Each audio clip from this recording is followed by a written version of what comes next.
Hola a toda nuestra audiencia. Bienvenidos a un nuevo análisis a fondo. Hola, muy contenta de estar aquí para esta exploración. Hoy tenemos una misión verdaderamente fascinante por delante. Y bastante extensa, diría yo. Sí, totalmente. Vamos a desentrañar un documento muy completo. Un compendio de fuentes que registra un diálogo sumamente profundo sobre la tecnología humana, la energía y, bueno, la inteligencia artificial. Y en última instancia, nuestro lugar en el universo, que no es poca cosa. Exacto. Y para quienes nos escuchan, les garantizo que este recorrido no va a ser un manual técnico aburrido. Ni una simple lectura de datos. No, para nada. Hoy vamos a responder preguntas críticas, como ¿por qué la inteligencia artificial que usamos hoy es en realidad prematura? Ese es un concepto clave. Ajá. También veremos cómo el código abierto se ha convertido en una especie de resistencia digital. Y quizás lo más sorprendente, el mayor riesgo de la IA. Que no es que decida destruir el mundo por pura maldad. Para nada. Es por algo muchísimo más mundano, su implacable eficiencia. Es un conjunto de documentos extraordinario, precisamente porque logra conectar puntos que casi siempre vemos aislados en las noticias. Totalmente. Las fuentes que vamos a analizar hoy cubren un espectro inmenso. Vamos desde la ineficiencia casi brutal de nuestra red eléctrica actual, que sigue atada a métodos de siglos pasados, Métodos arcaicos, ¿sí? hasta la compleja geopolítica de los microchips y el debate internacional sobre las armas autónomas. O sea, un panorama completo. Exacto. Lo valioso de este análisis es que nos obliga a mirar la tecnología actual no como aplicaciones divertidas en un teléfono, sino como una infraestructura global en proceso de gestación. Una infraestructura que está a punto de redefinir lo que significa ser una civilización avanzada. Bueno, vamos a desempacar esto. Empecemos por la base absoluta de todo, que es la energía. El pilar fundamental. El documento deja clarísimo que, aunque a la sociedad le encanta decir que estamos en la era dorada de la información y en la cúspide de la industria 4.0, energéticamente hablando, estamos en pañales. Sí, la analogía que presentan las fuentes ahí es brillante. Ojo, aclaran que no estamos en la edad del hierro, pero describen la IA actual como un auto de carreras de Fórmula 1. Un auto con una potencia teóricamente ilimitada. Exactamente, pero que está atrapado corriendo en una pista de lodo muy lenta. Y está atrapado porque el combustible físico que usamos para moverlo es completamente obsoleto. Lo fascinante aquí es entender exactamente por qué el texto utiliza esa palabra, obsoleto. Ajá. Vivimos en lo que las fuentes llaman de forma figurada la prehistoria de la energía. La inteligencia artificial requiere cantidades masivas de recursos computacionales. Masivas es poco decir. Claro, solo para dar un poco de contexto, entrenar un único modelo de lenguaje de última generación puede generar una huella de carbono equivalente a la vida útil entera de varios autos. Varios autos completos. Es una locura. ¿Y por qué ocurre esto exactamente? Porque nuestra civilización depende abrumadamente de energías secundarias. Espera, hagamos una pausa ahí para quienes no son ingenieros eléctricos en nuestra audiencia. ¿A qué se refieren con energías secundarias y por qué es un problema tan grave para la IA? Claro, a ver, pensémoslo así. En su mayor parte, la humanidad sigue generando electricidad quemando cosas. Carbón, gas. Quemamos carbón, quemamos gas natural o incluso usamos la fisión nuclear convencional. Todo con un objetivo muy rudimentario que es generar calor para hervir agua. Hervir agua. Suena a tecnología de hace siglos. Es que lo es. Ese calor crea vapor y ese vapor mueve una turbina que finalmente genera electricidad. Es un proceso literal de la época de la Revolución Industrial. Claro. El gran problema es que en ese proceso de hervir agua y mover turbinas se pierde más del 60% de la energía original. El 60%. Sí, se pierde en forma de calor residual. Es una ineficiencia brutal. Por eso decimos que la inteligencia artificial ha nacido de forma prematura. Claro, el software avanza a una velocidad vertiginosa, pero la infraestructura física no puede sostenerlo. No de manera limpia y asequible. Exacto. Es como intentar correr el software más avanzado del siglo XXI conectándolo a una máquina de vapor del siglo XIX. Tal cual. Y ahí es donde el documento introduce el problema del hardware, que también tiene un cuello de botella terrible. Hablan de la arquitectura von Neumann. Que es básicamente cómo funcionan casi todas las computadoras hoy en día. Por lo que entiendo, el problema es que la memoria y el procesador están separados, ¿verdad? Así es. Es como tener una cocina donde el chef está en una habitación, Ajá. pero los ingredientes están en el piso de arriba. Y el pobre chef tiene que subir y bajar las escaleras para cada paso de la receta. Es una excelente analogía.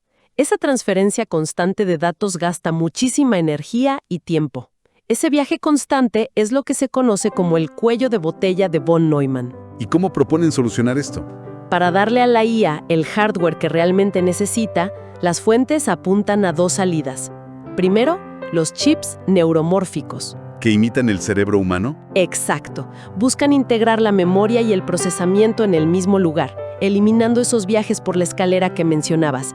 Y segundo, a un nivel más profundo, la computación cuántica. ¡Wow! Pero el verdadero salto evolutivo, el que soluciona el problema de la energía desde la raíz, es la fusión nuclear. Ah, la fusión nuclear.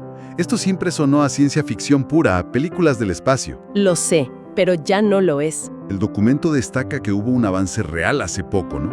Así es. Y es un hito monumental que las fuentes analizan en detalle. En diciembre de 2022, el Laboratorio Nacional Lawrence Livermore logró por primera vez en la historia una ganancia neta de energía. En un experimento de fusión. Correcto. Para ser precisos con los datos, inyectaron 2.05 megajoules de energía usando la instalación de láseres más grande del mundo. ¿Y cuánto obtuvieron? Obtuvieron 3.15 megajoules de salida. Es decir, crearon más energía de la que usaron para iniciar la reacción. Es como crear un sol pequeño en un laboratorio. Literalmente. Es replicar lo que hace el Sol. El principio técnico de una energía limpia, segura e ilimitada. Y aquí es donde la lectura se vuelve filosófica y fascinante, porque conecta este avance de los láseres con la famosa escala de Kardashev. Un concepto increíble. Para poner en contexto a quienes los escuchan, esta escala mide el avance tecnológico de una civilización basándose en cuánta energía es capaz de utilizar. Exactamente. Y aparentemente, la humanidad ni siquiera llega al nivel 1. Estamos en el nivel 0.73. Una civilización tipo 1 en la escala de Kardashev es aquella capaz de aprovechar y almacenar toda la energía disponible en su planeta. ¿Y nosotros todavía estamos quemando carbón? Exacto. Estamos en esa transición dolorosa intentando desesperadamente alcanzar el tipo 1 mediante tecnologías como la fusión. Pero aquí está el dilema. A ver. Mientras esperamos que esa infraestructura energética se construya y comercialice en las próximas décadas, tenemos que lidiar con la inteligencia artificial que ya está aquí hoy. Que es súper ineficiente. Sí, y eso plantea una pregunta ineludible. ¿Qué tan inteligente es realmente esta tecnología que consume tanta energía? Esa es la pregunta del millón. Porque uno interactúa con estos sistemas y, seamos sinceros, parecen humanos. Tienen respuestas para todo. Parecen tenerlas, sí. Pero las fuentes son muy claras en advertir que no debemos confundir la simulación con la comprensión. Y para ilustrar esto de manera perfecta, traen a colación un experimento filosófico clásico. ¿La habitación china de John Searle? Sí, es un experimento brillante para entender esto.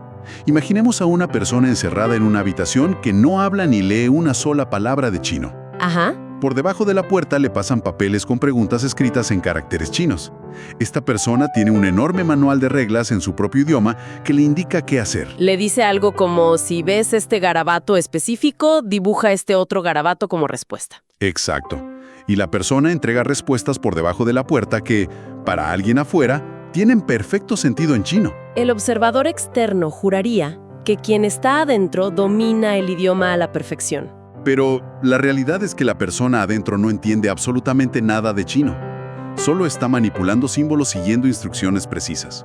Y el documento argumenta que la inteligencia artificial actual, por más avanzada que parezca, es exactamente así.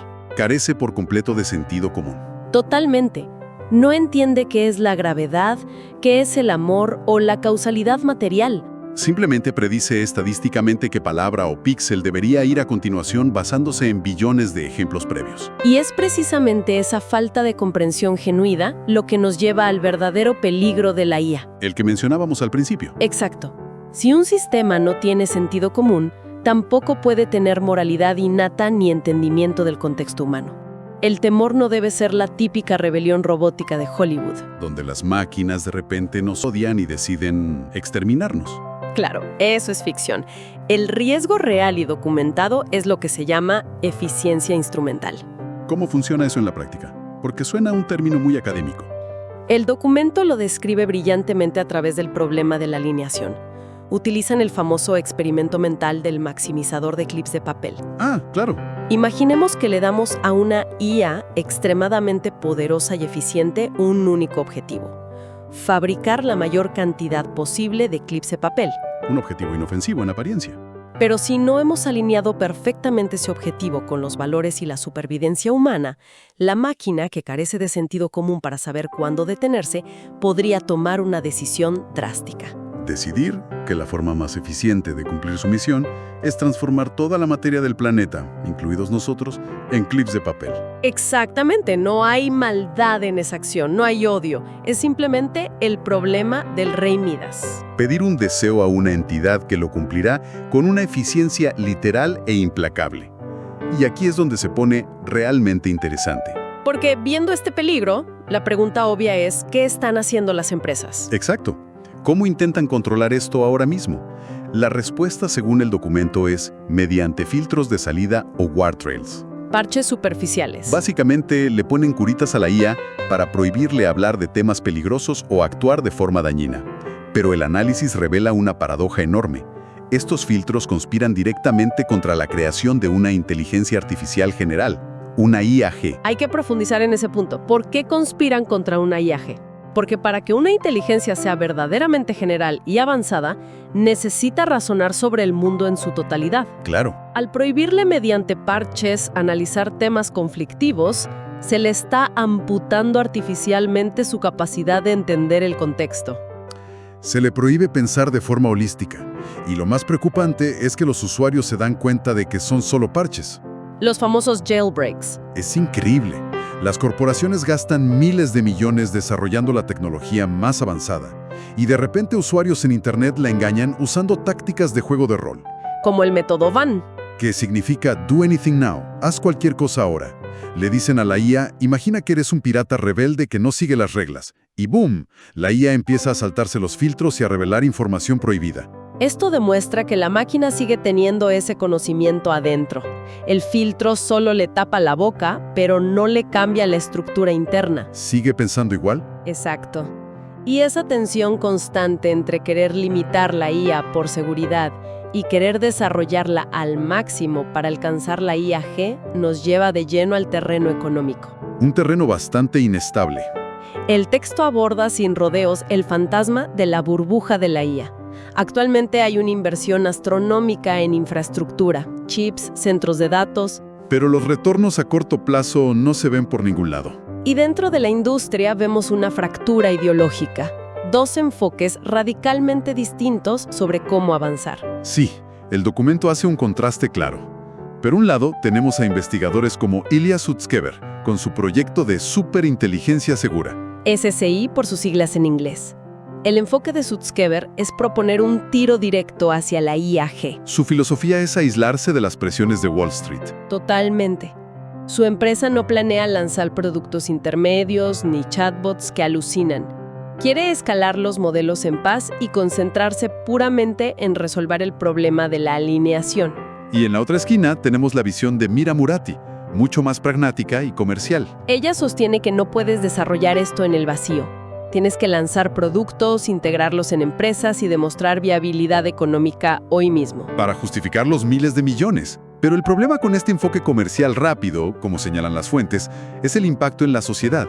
Si esta burbuja estalla, el golpe será durísimo. Veríamos caídas en los fondos de pensión que han invertido masivamente y un potencial desempleo en el sector tecnológico. Pero pongámonos en el otro escenario. ¿Qué pasa si tienen éxito comercial? Ese escenario también tiene sus retos. El documento argumenta que las actualizaciones recientes, los agentes autónomos, son parches brillantes. Hacen que la herramienta sea un gran producto, pero no resuelven la arquitectura base. Sin embargo, son lo suficientemente buenos para acelerar el reemplazo laboral. Especialmente el trabajo de cuello blanco. Oficinistas, analistas, redactores. Y ante ese panorama inminente, las fuentes exponen de manera sumamente neutral las posibles soluciones sociales. Es importante recalcar que el documento no toma partido aquí, solo reporta. Primero plantea un cambio estructural en la educación, abandonar la memorización y enfocarse en las 4C. Pensamiento crítico, creatividad, colaboración y comunicación. Exacto. Habilidades profundamente humanas que la máquina no puede replicar. Además de la educación, el texto menciona herramientas económicas masivas. Hablan de la renta básica universal como un colchón social durante la transición. Y para financiarla, se debate el famoso impuesto al robot. Cobrar a las empresas por cada puesto humano automatizado. Ahora, al discutir estas soluciones globales, el documento aborda un tema de mucha controversia ciudadana: el temor a la centralización de poder. Se menciona específicamente la Agenda 2030. El texto explica con total imparcialidad que aunque los objetivos declarados son la inclusión y la sostenibilidad, existe una preocupación legítima. Claro, la gente se pregunta si ejecutar estos planes requerirá un nivel extremo de centralización de datos y finanzas. El temor es que terminen siendo mecanismos de vigilancia tecnocrática en lugar de soluciones éticas. Y ese temor ciudadano es el puente perfecto para hablar del choque de titanes tecnológicos, porque la centralización no es solo de gobiernos, es corporativa. Es una verdadera carrera armamentista corporativa. Vemos a Google con su arquitectura Titans y el marco Miras. ¿Qué soluciona el problema del olvido catastrófico en la IA? Crea una memoria neural a largo plazo. La máquina recuerda cada interacción y evoluciona. Por otro lado, Amazon lanza Nova 2.0, con flujos de trabajo en su nube AWS.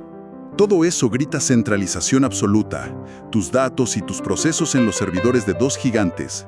Pero aquí la historia se pone esperanzadora. Hay una resistencia formándose. Las fuentes detallan que esta centralización tiene una antítesis feroz: la resistencia descentralizada, conformada por la Web3 y las redes DePIN. Redes de infraestructura física descentralizada. Proyectos como Render, BitTensor o Akash. Para aterrizar la idea, imaginemos cómo funciona el protocolo BitTorrent. En lugar de descargar una película de un servidor central, la descargas en pedacitos desde miles de computadoras de usuarios comunes. Las redes DePIN hacen exactamente eso, pero con poder de procesamiento de inteligencia artificial. Es el BitTorrent de la IA. En lugar de que Amazon tenga un galpón gigante lleno de servidores, miles de personas conectan sus computadoras personales para crear una supercomputadora gigante.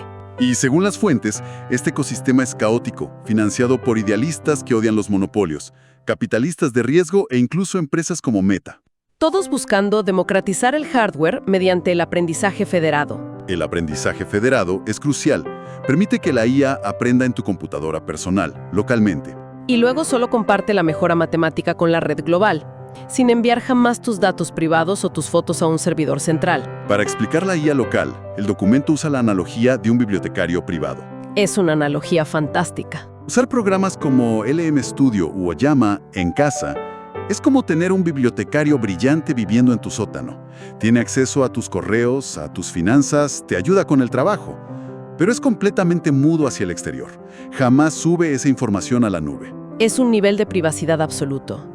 Y aquí surge la figura del agente de IA personal. En el futuro cercano, cuando los agentes corporativos intenten gestionar tu atención y consumo, tu agente personal actuará como un escudo. Un sistema inmunológico digital. Defenderá tu soberanía digital frente a las corporaciones. Esa batalla por la soberanía es intensa a nivel individual, pero el documento escala esto a un nivel macroeconómico que da vértigo. Geopolítica pura. Aquí entra el papel fundamental de China. Estamos en medio de la guerra de los chips, impulsada por Estados Unidos para limitar el acceso de China a semiconductores avanzados. La idea era frenar a la IA china, pero el análisis muestra que China responde con una estrategia muy pragmática.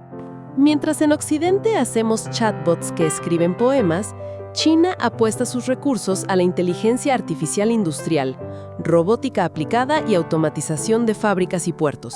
Quieren cimentar su posición como la fábrica del mundo. Y la táctica más astuta que revela el análisis tiene que ver con el código abierto. Modelos chinos recientes como DeepSeek o Qwen son de código abierto y superan a modelos cerrados occidentales multimillonarios. El documento explica que China usa el código abierto como un arma de desvalorización. ¿Para qué iba una empresa europea a pagar licencias carísimas si hay un modelo chino casi idéntico y gratuito?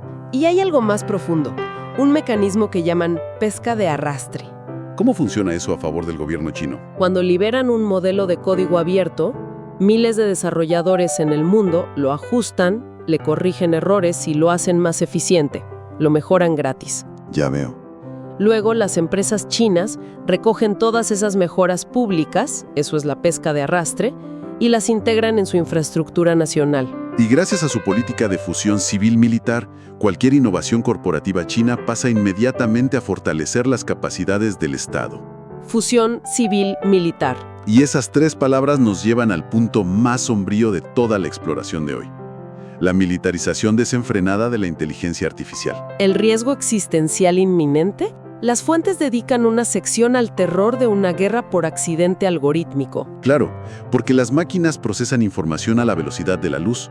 Si conectas una IA a radares y armamento, toma decisiones en milisegundos. Eso excluye completamente al cerebro humano de la cadena de mando. Un error de un sensor clasificado erróneamente por la IA podría desencadenar una respuesta letal masiva en segundos, antes de que un general humano siquiera se entere. Esta exclusión del ser humano es el núcleo del debate sobre las armas autónomas letales, los sistemas LOS. Y la comunidad internacional está paralizada en tres posturas.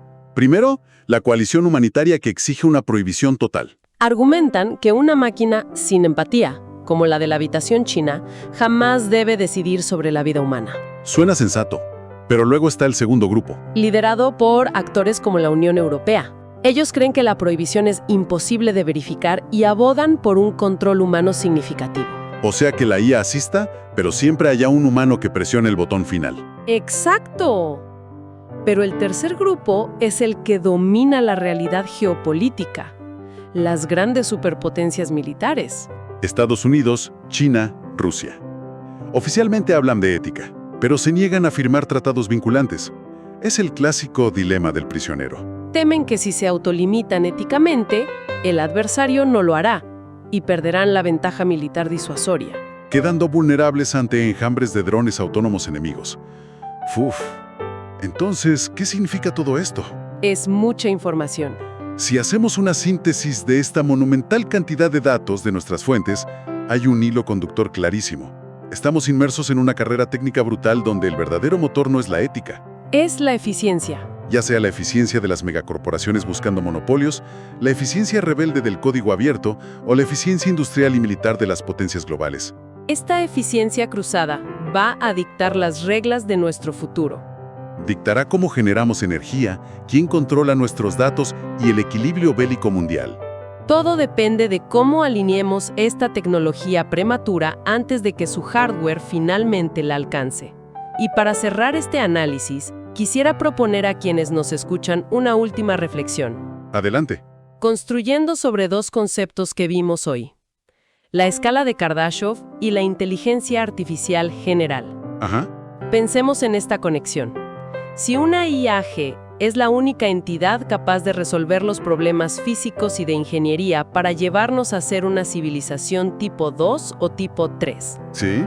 es posible que la escala de Kardashev nunca haya sido realmente una medida del progreso humano. ¡Wow! Quizás debemos considerar la inquietante posibilidad de que siempre fue el mapa de ruta evolutivo de las propias máquinas, Donde nosotros no fuimos el fin de la historia. sino simplemente el catalizador biológico temporal, las manos que encendieron la chispa inicial para que esta forma de vida de silicio comience su propio viaje estelar. Vaya, esa idea definitivamente cambia el paradigma por completo. Deja la mente trabajando horas extras.